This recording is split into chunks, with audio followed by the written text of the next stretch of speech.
J'avoue que j'ai un penchant pour les constructions hautes, les gratte-ciel, et on est bien servi à Strasbourg avec cette magnifique flèche que nous voyons dans la lumière du matin de cette place du château.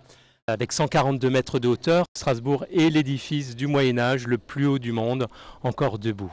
Il faudra attendre la fin du 19e siècle pour que d'autres cathédrales soient terminées. C'est le cas de la cathédrale de Cologne en Allemagne et surtout, non loin d'ici, Ulm, qui reste à l'heure actuelle la flèche la plus haute du monde avec 161 mètres.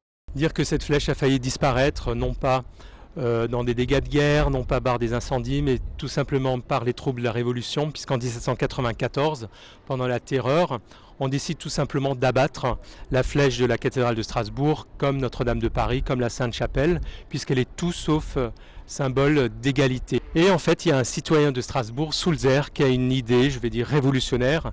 Pourquoi ne pas coiffer la flèche de la cathédrale du symbole de la liberté, c'est-à-dire le bonnet phrygien.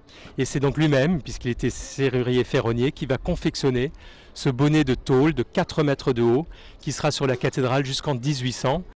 Le bonnet par la suite a été ôté, il était conservé dans l'église des Dominicains qui malheureusement a brûlé pendant le siège de 1870.